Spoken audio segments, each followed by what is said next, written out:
and then we can shoot that monster, and then finally we're going to use this blue crane and basically kill that monster. We're all good. But the principal is trying to kill us, so I have to think fast and use the red button, which basically picks her up and then drops her in the green goo. So yeah, there we go. Everything is fine now, except the principal is now a gigantic monster.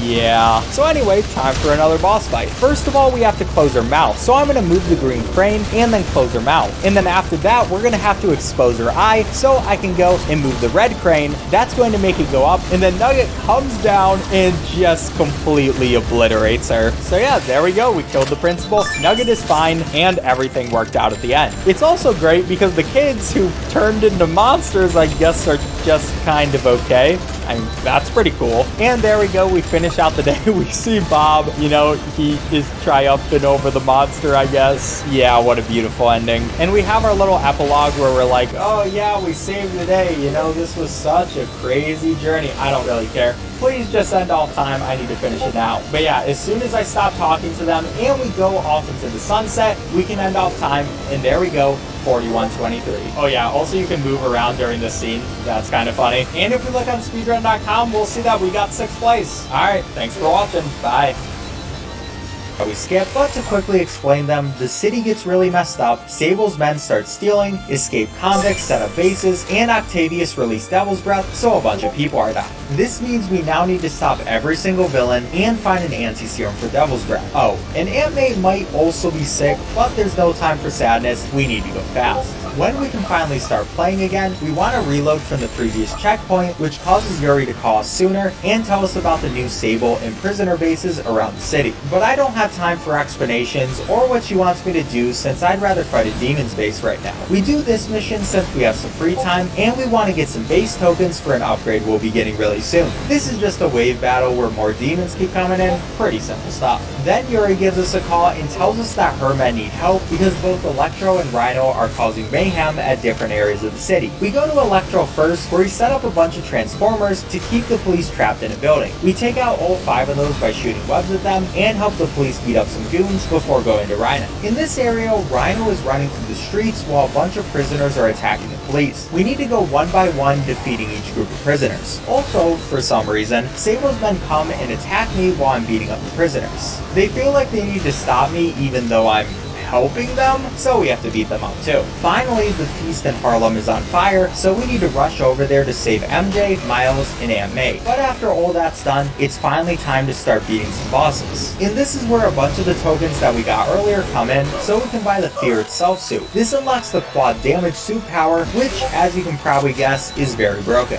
But before we can use it, we need to check out Times Square for some more evidence. We get there and start talking to a police officer who we ignore, classic Peter, and find a sign that has residue of Devil's Breath on it. And after isolating the residue, we follow the trail to its source of this building. The building houses all of Octavius's plans and missions for each villain. All we care about though is the map at the end of it, where after turning on a light, we can see that Lee is going after an anti-serum for Devil's Breath. Now we can start to leave, but before that, we open a computer and Octavius starts talking, and then proceeds to blow up the building. Thankfully though, our spidey senses keep us safe until we get captured by the Vulture. This leads us to our fight with the Vulture and Electro. Now in this fight, we start by using webs on Electro and then attacking him before destroying one of his Transformers. This gets the Vulture to attack us, but we can do our quad damage power up and finish him off in only one cycle. This prompts them to start attacking us together, but we solely focus on Electro for now. All that he takes is attacking him, taking down a Transformer, and repeating that sequence one more time before he's immobilized. This gives our quad damage power enough time to recharge, so we can dodge one more of the Vulture's attacks, use the power, and finish him quickly. That's 2 rounds, 4 to go. So Spider-Man decides to take a bit of a sleep break before waking up and immediately going after Scorpion. Unfortunately, once we make it to our destination, Scorpion injects us with poison in a cutscene that is skipped. Now we get this very strange part of the game where we need to swing around the city and avoid the poison on the ground. We quickly figure out what the poison is and learn that it causes our brain to have illusions that the body thinks are real. So we go to 3 different places to make the antidote. Each time we make it to a place, place though, we get an extreme hallucination where Dr. Octavius mocks us for not being able to save him. We ignore him like everyone else in our life though. Then we get a little better with one of the ingredients before going to the next. Also, these weird scorpion tail things start attacking us, which are really annoying to dodge, but it's a pretty straightforward area. Once we make it to Dr. Octavius's lab, the place where the last ingredient is, we get an hallucination where we need to beat up multiple scorpions. I use the quad damage power for this to speed it up a bit, but it's a pretty simple fight and we finally get cured. Oh, and also after we get cured, Spider-Man is kinda just in his underwear. You know, it happens. Now our next objective is to go back to Feast and wait for a full 3 minutes during another free time. At this point, we don't really need any more tokens, so we kinda just wait and maybe do a little bit of hopping around. Finally though, the next mission appears and we learn that Miles went off to get some stuff for the center. While Miles was looking for stuff though, he found a prisoner camp that might have the medicine they need. This is another stealth section, so you already know it's pretty funny how bad these guys are, and we pretty easily get to the medicine.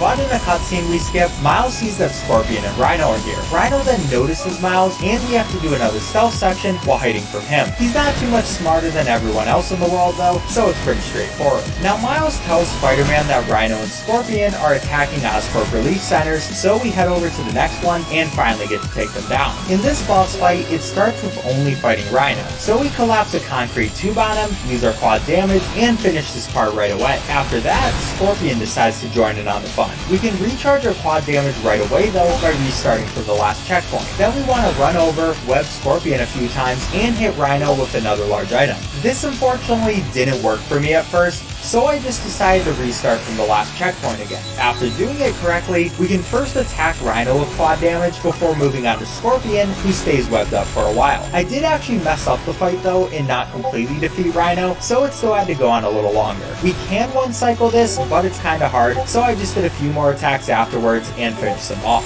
Then it's time to do the last MJ stealth mission, where she sneaks into Osborn's penthouse. The entire building is on lockdown, and while most residents are downstairs, Osborn is still in his penthouse. We can use this information to cause a commotion and sneak into the security area where we find a taser. The taser is really nice because MJ finally has the ability to fight back and can one-shot enemies. So we go through a couple mercenaries until we can finally turn on a security alarm and get Osborn to come down from his penthouse. Once him and his guards come down, we can then sneak through the penthouse elevator and now have the apartment all to ourselves. After this, we find a secret door in his wall and need to get the passcode for it, which is the day that Harry, Osborn's son and our friend, left for Europe. So we search the apartment until we find the key to his room and see that he was a little sicker than we ever thought. Turns out Devil's Breath was originally created to save Osborn's wife, but she died and now it's meant to save his son. The guards also come back in the penthouse at this point, so it's time for another stealth mission. It's pretty easy with the taser, and the only thing to note is that we reset the game here so we can come back to the guards in good positions and sneak by really easily. Now we put in the code and see a very strange room. With this, we can find the location that Martin Lee is most likely at and get a cutscene that we skip where Sable almost finds us. Also in that cutscene,